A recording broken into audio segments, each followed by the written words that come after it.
All is forgiven. Oh my days. What a performance. What a goal.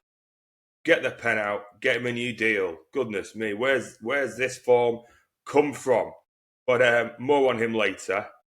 Welcome back to the Invisible Man show with me, Stephen. I hope you're well and that your week has been good. I've been snowed under with work, so this video schedule has been a bit all over the place. But today we're just going to go through the game, a few talking points, and then I'll be back tomorrow with an Arsenal preview, as well as touching on, I think, Liverpool, Chelsea, and United as well, and how they're getting on. But yeah, like I said, welcome back. We're going to talk about the game, but first I want to talk about KDB's return and what your thoughts were around that. I mean, he didn't do anything. He had to come off. Is that disappointing, or is it the perfect way to visit, say hello, and then shoot off with everyone singing your name, like going round to a relatives or a friend, and it feels a little bit awkward. So you take the first opportunity to shoot off. I thought it was nice. And if it was a tight game and it was going towards the end, he wouldn't have had the opportunity to come off and all the fans singing his name. He did get that opportunity, and yeah, thank you, Kevin, and maybe see you later in the competition. As for the game, City 2, Napoli 0.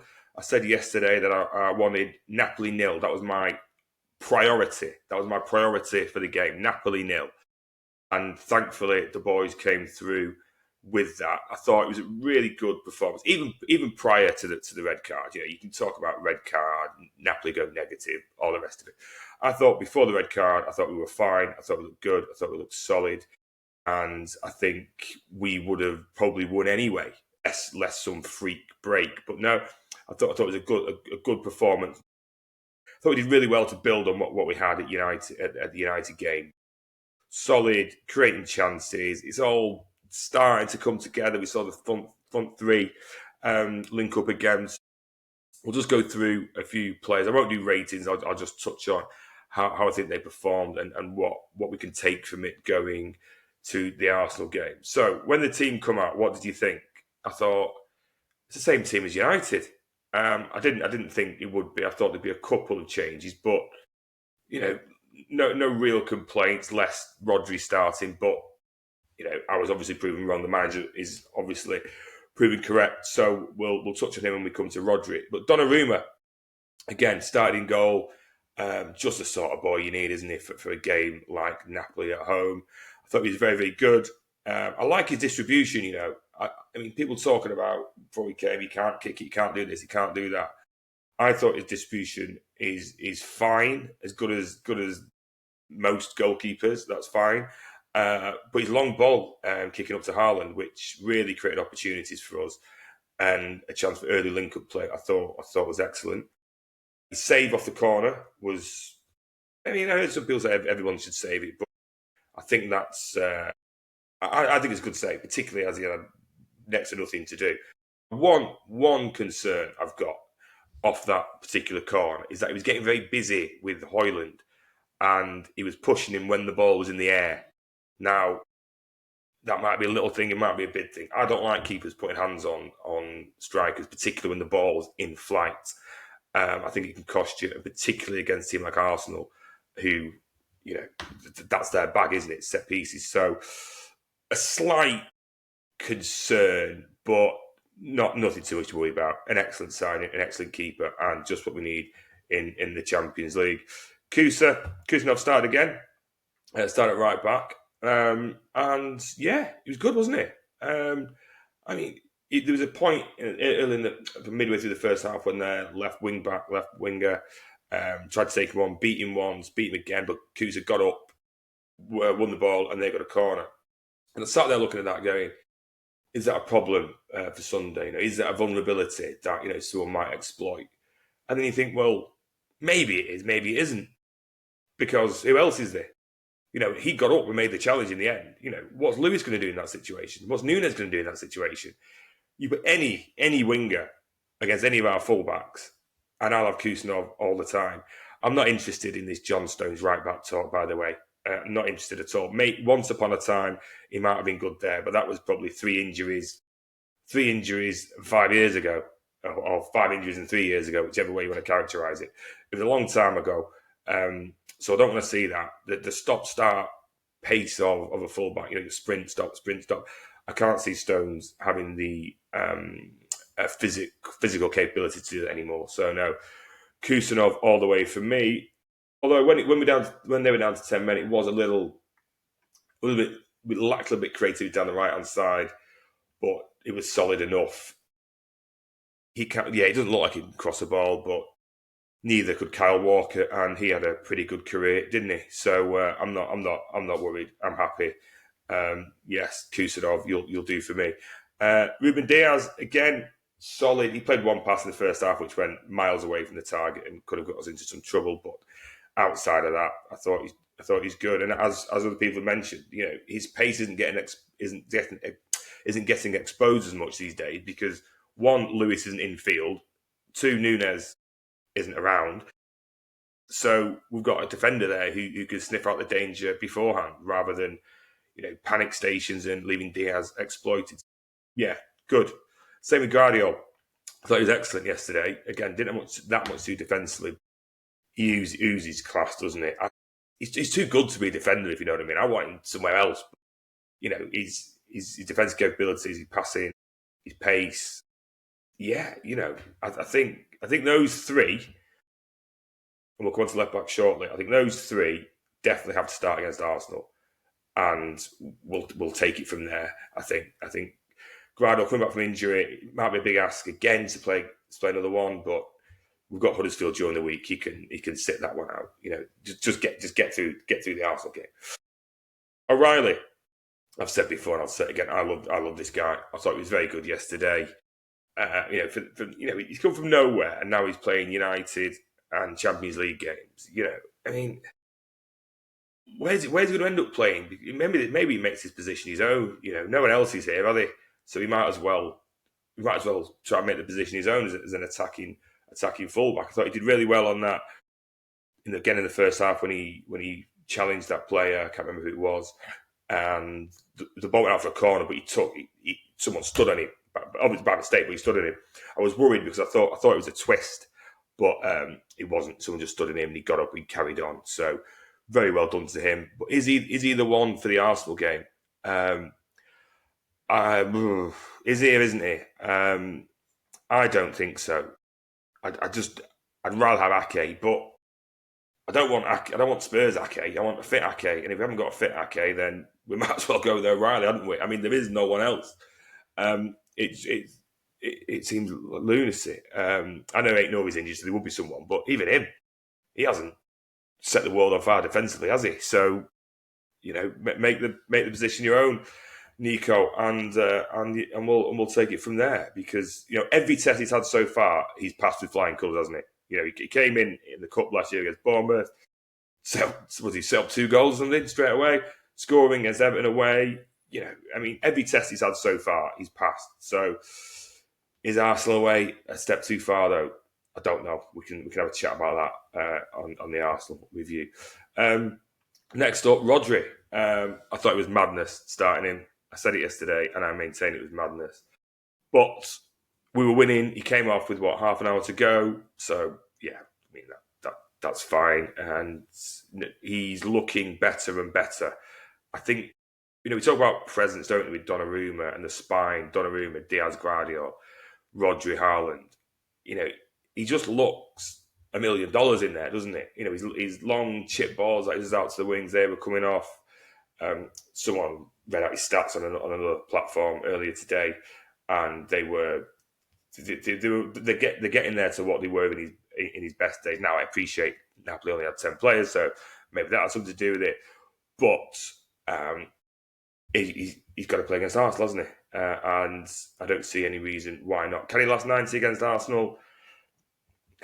It's a chance we're going to have to take, isn't it? Because again, there's no one else. So let's see how that goes. But yeah, so far so good on the return from injury front from Rodgers. So yeah, another good thing to build on for him. Next up, we've got Reinders. I think that's his best game since the Wolves game, although that's not saying much because Brighton and Tottenham were pretty poor. United was good. If that goes in, yeah, I think he needs another goal, though, doesn't he? Yeah, I don't think he can be an attacking midfield player and have one goal by game 6 or 7. I think that needs to improve because he has had the chances. He had a couple of good chances yesterday, and he shot outside the box was pretty good, although it was straight at the keeper. But I like to see people shooting, so no complaints there. His free kick wasn't the best, but I don't know who else would have got to take them really. Foden maybe. Answers on a postcard or comments down below on who our free kick takers should be, because I don't know. Talk about free kicks. Did you see him yesterday? Grimaldo at Leverkusen. I watched Leverkusen now, and I think it was Frankfurt last Friday night. Leverkusen were down to 10 men. He scored 2 free kicks during the game and won in the match. And then he did the same at the end yesterday and didn't win in the match, but then scored another belting free kick. So let's keep an eye on him for the rest of the season. Yeah, but back to Reinders, another good performance, and I can see him scoring against Arsenal. I can see us getting a breakaway against Arsenal with 10 minutes to go, and him scoring. Here's hoping anyway. Next we've got Bernardo Silva. I know people don't like him from a creativity point of view, but there is an argument to just have him in the pitch because of his work rate, his experience. He's a safe pair of hands. I feel comfortable when Bernardo's on the pitch, particularly in a big game. Now, in a week and a half, it's Burnley at home. Now, I'm not expecting him to see him in that game at all, unless we're playing at left back or something. But no, I'm not expecting to see him in the more straightforward games. But I think a game like this, a game like United, where we're out of form, coming back from an international break, steady the ship. Yeah, absolutely, get him in. And again, safe pair of hands. I'm sure he's helping Kuznov as well down that right hand side, talking through the game, giving a bit of encouragement and experience. So I think that right hand side, whilst not a lot creativity wise might not come out of it, I think from a defensive and standpoint and general solidity, I think that's fine. I've got no complaints with old Bernie being in there again against teams like Napoli and United and Arsenal, because the creativity doesn't necessarily matter from that area when you've got who we're coming on to. When we've got Phil is back. Is he back? It looks that way, doesn't it? Though he's excellent. The shot he had from outside the box was very much very much a sign of what he did during his Player of the Year season. Last season, who knows what went on? Hopefully, whatever went on is now sorted and behind everyone who it was going on with, and he's back to business, because he wasn't the same last season, was he? We all know that, and we've said all along that he doesn't need to be Player of the Year, Phil. He just needs to be normal Phil. And if that Phil who's on the pitch yesterday come on in the cup final, would have won. I imagine would have turned it around in the last 10-15 minutes, but he didn't. We had sort of passive, I don't really want it, I don't really know what's going on here, Phil. But hopefully that's all behind him, because he was brilliant again. United brilliant, yesterday brilliant, and hopefully he can do the business against Arsenal. That pass for Haaland's run for the red card, by the way, that's perfect, isn't it? Kevin De Bruyne does those sorts of passes, so hopefully Phil can continue this vein of form. Again, just to get Arsenal out of the way, and then everyone can have a day off against Huddersfield, as far as I'm concerned. And then we can look to see where the team goes from there with Burnley, and I think it's Brentford after that. Big Earl, the record breaker. Goodness me. You could talk about, I will talk about his Lincoln play in a minute, but you can talk about how involved he is, how not involved he is, what he does off the ball, whatever. The reality is, you get the big dough for scoring the big goals, and that goal was fantastic. The reaction, I've been saying all season, he can't head the ball. Go back to Wolves, go back to Tottenham at home, and he can't head it. What's he doing? That header, goodness me. The reactions, the direction, the pace, absolutely superb. But going back to his link-up play, I think that's been improving for the last 6 to 9 months. I thought against United it was excellent, and again yesterday I thought it was superb. He did a couple of 1-2s in the first half. His run and movement for the ball for Foden to get that defender sent off was excellent. And like I said, I think we would have scored anyway, regardless of going down to 10 men. We're creating lots, weren't we? Anyway, and it was a matter of time. So yeah, Big Earl, record breaker, congratulations, and here's to the next 50. And then we've got Doku. We saw that goal. He's like Ronaldinho and Neymar rolled into one. I mean, I said to a mate in the pub for the United game, and I don't know if everyone agrees with this. I don't think Doku is very, very quick. I don't think he can run. He can't run, as far as I'm concerned. But so have him out on the touchline. Yeah, he might beat someone, but he'd catch him up again, and the threat's gone. Get him near the box, like he is there. Get him running into the box, or like he did against Luke Five Bellies, running at people. And it's a different matter altogether.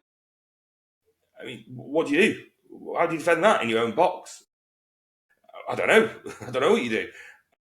So yeah, I put on Blue Moon last month that I wouldn't be surprised if he's sold.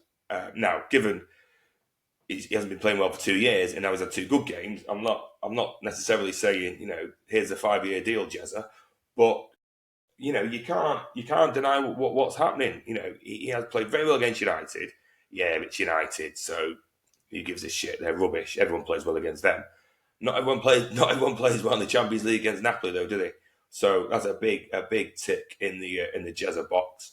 And then it's Arsenal, isn't it? So I think those three are nailed on to start against Arsenal: Haaland, Foden, and Doku, because what they're creating, everyone in world football would be terrified of them. Arsenal got a great defence, so we're going to need our attackers to do the business. So hopefully they will. But I'll be back tomorrow to talk about the Arsenal game. But yeah, overall thoughts on the match. I thought we started well. I thought we reacted well to them going out 10 men as well. I mean, I think last season it would have been, we've not scored. And then someone runs past Gundogan, run past Kovacic, and we're 1-0 down, and it's panic station. No, I thought we played at the right tempo. We didn't panic. Kept the ball, went long when necessary, crossed when necessary, shot when the opportunity arose. And I think that was as good a performance on the back of a derby going into an Arsenal game, which is crucial if you think we can win the league, as you could have hoped for. So it was absolutely superb, perfect European performance. And some of the subs got on as well. I won't touch on them too much, but I think with I thought they looked okay. Ake, he got on. But is that enough for the Arsenal game? I don't know. Probably not. I'd say probably not. But he's a safe pair of hands, isn't he? But is he if he's too slow and the cogs are turning round when he's trying to pass the ball forward? So I don't know. I'll have to think about that one. And Nico, when he came on, he got a good half an hour, didn't he? After Rodders, I thought he looked good. I thought he broke a couple of their attacks well, passed at a good pace. So yeah, happy days. He can start against Huddersfield, as far as I'm concerned. And old Savio, come on, the £70 million Spurs winger. Well, he did all right, didn't he? Tried to get a penalty, which he was never going to get. And again, he can start against Huddersfield, as far as I'm concerned, and then we can see what he can do against Burnley and so on and so on. But yeah, so we'll leave it there. I thought it was an excellent display, and thank you for joining. If you haven't liked, please do. If you haven't subscribed, please do. If you made it this far, thank you ever so much. And I'll be back tomorrow at some point. It'll be early afternoon. It'll be out anyway. Thanks a lot and take care.